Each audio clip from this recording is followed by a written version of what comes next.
L'éducation devient objet de politique publique dans sa plénitude, avec l'instruction obligatoire et laïque en école établie par Jules Ferry, 1882, censure également le développement des jouets optiques et autres zoétropes qui mèneront au développement de l'appareil dans les cinématographiques. Au travers de son histoire, l'école verra apparaître au sein de ses salles de classe de plus en plus d'images issues des modes d'éducation populaire. Ainsi apparaissent les cartes géographiques et autres éléments visuels éducatifs au sein des dispositifs d'apprentissage qui ouvrent la voie à l'usage du cinéma au sein de l'éducation.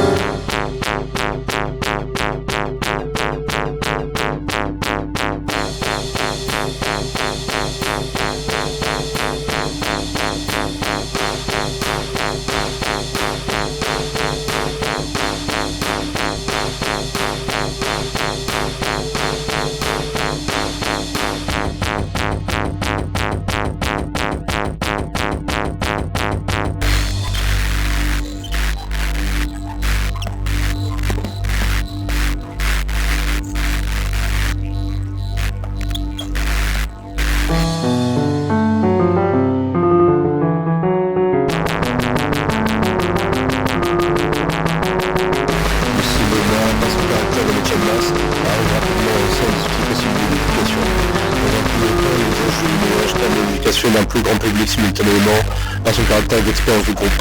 Ainsi, on peut constater que dans les premiers temps de l'usage du cinéma à des fins éducatives, ce sont avant tout les classes populaires qui ont bénéficié de cet usage en sortie de civilisation du mondial.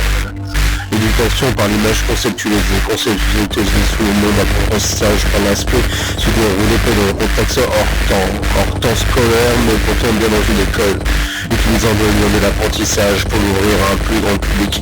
L'objectif de cette démarche est d'éduquer l'adulte pour que celui-ci ait la capacité d'éduquer son enfant pendant encore à l'école. Mais l'objectif double, il s'agit aussi d'éduquer l'adulte lui-même au beau, témoin d'une nouvelle considération de la culture naissance dans les années 30.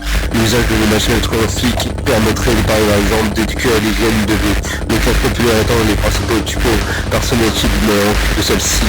Ils sont sales.